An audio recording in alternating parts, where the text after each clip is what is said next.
வணக்கம் மணிவண்ணன். வணக்கம் சார், எப்படி இருக்கீங்க? நல்லா இருக்கேன் மணிவண்ணன். டிஎம்கே அறிவாலயம் அந்த கூட்டணிக்கு வருவோம் சார். இப்போது பொதுவாக டிஎம்கே இப்போ என்ன பேசுகிறாங்கன்னா ஸ்டாலினை பற்றி, உங்களுக்கு ஸ்டாலின் அவர்களை பற்றி பெரிய மரியாதை உண்டு. நீங்கள் நிறைய பேசியிருக்கீங்க அவரை பற்றி. உண்மையிலே அவர் பெரிய முன்னாடி ஒரு 5-6 வருஷம் முன்னாடி ஜெயலலிதா இறந்த பிறகு அப்போ இருந்த ஸ்டாலின் வர ஜெயலலிதா கருணாநிதி இறந்ததுக்கப்புறம் வந்து ஒரு வெற்றிடம் இருந்தது அப்படின்னு எல்லோரும் பேசுனாங்க. அப்போ வந்து ஸ்டாலின் ஒரு பர்சனாலிட்டியாக, இவ்வளோ பெரிய பர்சனாலிட்டியாக இல்லை. ஆனால் அன்னைக்கு இருந்த ஸ்டாலினுக்கும் இன்றைக்கி இருந்த ஸ்டாலினுக்கும் நம்ம வந்து பெரிய டிஃப்ரென்ஸை பார்க்குறோம். இன்றைக்கி வந்து பெரிய எஸ்டாப்ளிஷ்ட் லீடர் ஆகிட்டார். இன்றைக்கி இந்தியன் பாலிட்டிக்ஸே வந்து ஒரு கமாண்ட் பண்ணுற அளவுக்கு ஒரு பெரிய வளர்ச்சி, நம்ம அதெல்லாம் ஒத்துக்கிட்டோம்.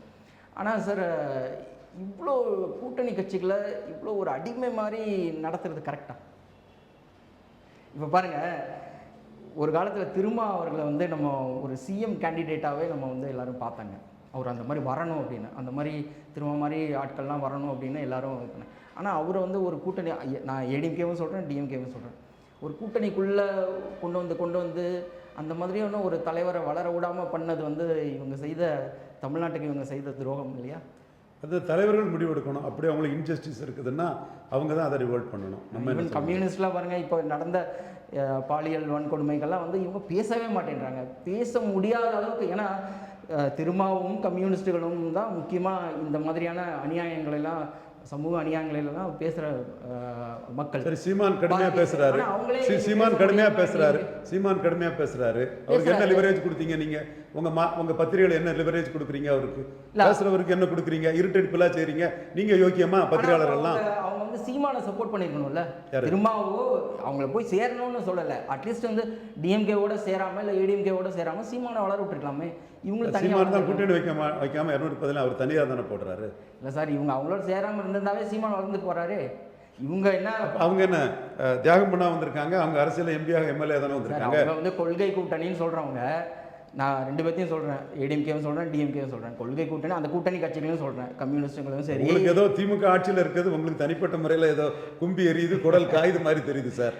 அப்படிலாம் இல்லை சார். எனக்கு என்ன வருத்தம்னா, இந்த மாதிரியான கொள்கை ரீதியாக பிடிப்புள்ள அந்த மாதிரியான தலைவர்களை வந்து இந்த மாதிரி அதிமுகவும் திமுக அவங்க எடுக்க வேண்டிய முடிவு. நீங்கள் சொல்கிறது மாதிரி பண்ணிட்டாங்களோ, நீங்கள் சொல்கிறது மாதிரி அவங்களுக்கு இடர்பாடு இருந்தால் அவங்க தான் இந்த முடிவு எடுக்கணும். இல்லை, இப்போ நீங்கள் முடிவு பண்ண முடியாது. 8 சீட்டுக்கு ஒத்துக்கிட்டாதே அவர் எவ்வளோ கஷ்டப்பட்டு ஒத்துக்கிட்டாரு. ஏன்னா பல தடவை அவரே சொல்லியிருக்காரு, நான் ஒரு சிஎம் கேண்டிடேட்டு, நான் வந்து வளர முடியாமல் போனது வந்து இது இந்த தமிழ்நாட்டோட அரசியல். இதை ஏற்றுக்கலன்னா இதோட மோசம் பெறணும்னு அவர் நினைக்கலாம். ஒருவேளை சீமான் மாதிரி அவங்களும் அந்த மாதிரி முடிவெடுத்து வளர்ந்துருக்கலாம் இல்லையா? ஏன் அது அவங்க முடிவு. சீமான் வரும்போதே இந்தியாவிலே ஒரு கேஸ் ஸ்டடி சீமான் மாதிரி இல்லை. 5வது முறை ஒருத்தர் வந்து தனித்து போட்டிடுற மாதிரி எங்கேயுமே இல்லை, இந்தியாவிலே இல்லை.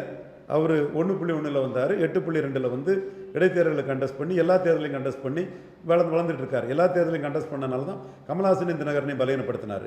214 கண்டஸ்ட் பண்ணனால தான் கமல்ஹாசன் தினகரனையும் பலவீனப்படுத்தினார். பாஜக நோட்டாவுக்கு கீழே போனால தான் இந்துத்துவா பலவீனப்படுத்தினார். ஈரோடு கிழக்கில் என்டிஏ நிற்காததுனால தான் நாளைக்கு அந்த திமுக வேண்டாம், அண்ணா திமுக வேண்டாம்ங்கிறதுக்கு மாற்று தமிழ் தேசியம் தான்னு அந்த கட்சிகளை பலவீனப்படுத்த போகிறாரு. ஸோ அவர் உறுதியாக நிற்கிறாரு, நிலைப்பாடோடு இருக்கிறாரு. எம்எல்ஏ ஆகலைங்கிறது உண்மை, ஆனால் வாக்கு வங்கியில் வளர்ந்துட்டு இருக்கிறாரு. அது அவருக்கு ஸ்டைல், அவருக்கு விருப்பம். இவங்க எம்எல்ஏ ஆகிறது கூட்டணி வைக்கிறாங்க, இது இவங்க ஸ்டைல், இவங்க விருப்பம். இல்லை, அது அவங்க ஸ்டைல் தான். பட் அது பெரிய, நீங்கள் சொன்ன மாதிரி ஒரு தியாகம். அது வந்து அரசியல் ரீதியாகவும் சமூக ரீதியாகவும் அது ஒரு பெரிய அநியாயம் இல்லையா? அப்படி அவங்க நினைச்சாங்கன்னா இதை விட்டு வெளியேறலாம், அதில் யாருமே பிடிச்சி வைக்க முடியாது. இப்போ அதை ஒருவேளை வந்து திமுக பிஜேபி வந்துடும் சொல்லி கடைசியில், ஆனால் பிஜேபி வளர்ந்துட்டு தான் இருக்கு. இப்போ பாருங்க, 11% இப்போ இன்னைக்கு வந்து 27 சீட்டு கேள்வி கேளுங்க. நான் ரெலவென்ட் பதில் சொல்றதுக்கு இடம் கொடுத்து கேள்வி கேளுங்க. இப்போ இவர் வேல்முருகன் வெளியேற இல்லையா? அதே மாதிரி வெளியேற நினைச்சா வெளியேறலாம், அவங்க திருப்தியாக இருக்கனால இருக்கிறாங்க. ஸோ அப்போது ஸ்டாலின் செய்கிறது கரெக்டுன்னு நினைக்கிறீங்களா? அவர் வந்து பெரிய லீடர் தான், அவர் நிறையா தமிழ்நாடு செஞ்சுருக்காரு, வளர்ச்சி திமுக செஞ்சுருக்கு, ஸ்டாலின் நிறையா செஞ்சுருக்காரு, அதில் மாற்று கருத்தே இல்லை. அவர் பெரிய லீடரு, இன்றைக்கி தமிழ்நாட்டிலே வந்து டால் ஃபிகரு அவர் தான். பட் அந்த திமுகவோட அந்த அந்த விக்டரி வந்து இவங்களோட காம்ப்ரமைஸ்னால் கட்டமைக்கப்பட்டதோ? சார், நீங்கள் அரசியலில் வந்து உங்களுக்கு என்ன கெயின்னு பார்ப்பாங்க. ஸ்டாலின் கூட நிற்கிறது கெயின்னு பார்க்குறாங்க. ஸ்டாலின் கொடுக்குறது எம்பி போஸ்ட்டு, எம்எல்ஏ போஸ்ட்டுன்னு உணர்றாங்க. அதனால தான் எடப்பாடி கூட நின்று தோல்வி அடைஞ்ச பிரேமலதா அம்மையார் வந்து திராவிட முன்னேற்ற கழகத்து கூட கூட்டணி வைக்கிறாங்க. ஸோ இந்த இடத்துக்குள்ள 3 தேர்தலில் ஸ்டாலின் வந்து தொடர் வெற்றி பெற்றிருக்காரு. இதை வந்து எம்ஜிஆர், ஜெயலலிதா, கருணாநிதி யாருமே மேஜர் பார்ட்னராக பெறலை. மீண்டும் 4வது தேர்தலையும் அவர் வெற்றி பெறுவார் நம்புகிறாங்க. அவர் கொடுக்கறது எம்எல்ஏ போஸ்ட்டுன்னு கூட்டணி வைக்கிறாங்க. இது அந்த கட்சிகளோட முடிவாக இருக்குது.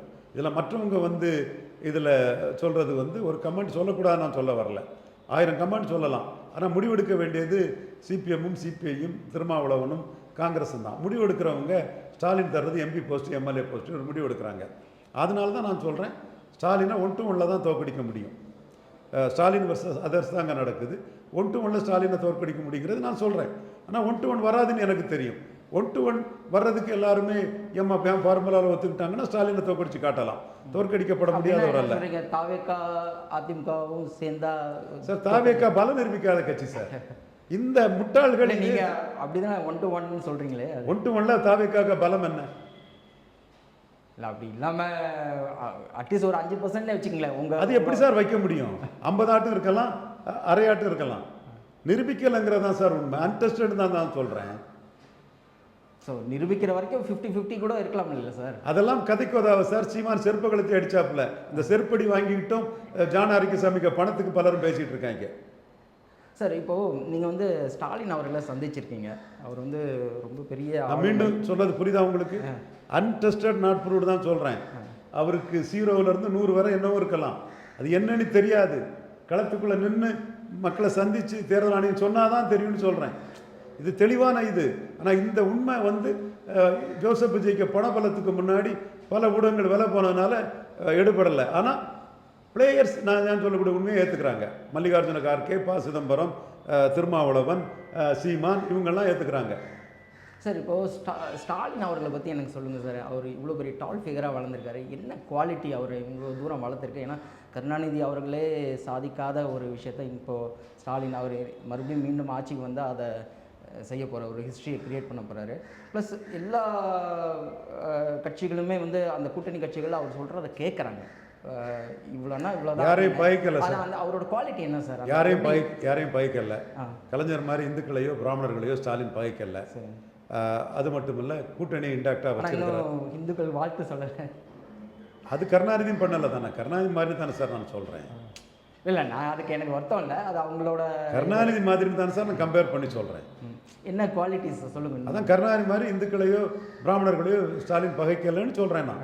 இது அரசியல் ரீதியாக யாரையும் பகைக்க, ஒரு பர்சனாலிட்டியாக அவரோட குவாலிட்டிஸ் சொல்லுங்கள் சார். தென் கூட்டணி இன்டாக்டாக வச்சுருக்கிறாரு, பிரின்சிபலாக இருக்கிறாரு. கலைஞர் மாதிரி கூட்டணி மாற்றத்துக்கு தெட்டி திரிச்சு டயலாக் விட்டு மாற்றக்கூடிய வேலையை பண்ணல. ஏன்னா அவருக்கு அதில் மைண்ட் இல்லை, ஸ்டெடியாக இருக்கிறாரு, பிரின்சிபலாக இருக்கிறாரு. ஸோ இந்த இது வந்து அவரை உயர்த்தி இருக்குது. மக்கள் உணர்வை தெரிஞ்சு அரசியல் பண்ணுறாரு. பகை குறவு. ஒரு ஸ்ட்ரிக்ட் ஆஃபீஸரா? ஸ்ட்ரிக்ட் இல்லை, அது கொஞ்சம் ஜெயலலிதா மாதிரி ஸ்ட்ரிக்ட் இல்லை. ஜெயலலிதா மாதிரி ஸ்ட்ரிக்டாக போடுன்னு நினைக்கிறாரு. அது ஜெயலலிதா மாதிரி அவரால் முடியலை. அவங்க கட்சிக்காரர்களே 2ஆம் கட்ட தலைவர்களே அவர் சொல்கிற ஒவ்வொரு வார்த்தைக்கும் பயந்து தான் இருக்காங்க. பயந்துருக்காங்கன்னா ஒரு மரியாதை கலந்த பயத்தோடு இருக்காங்க. இது கருணாநிதி அவர்கள் இருக்கும்போது, கலைஞர் அவர்கள் இருக்கும்போது அந்த இந்த இது இல்லை, இந்த அளவுக்கு வந்து ஒரு அது வந்து ஆனால் இவர் அவங்களையும் ஒரு கட்டுக்கோப்பாக தான் வச்சுருக்காரு.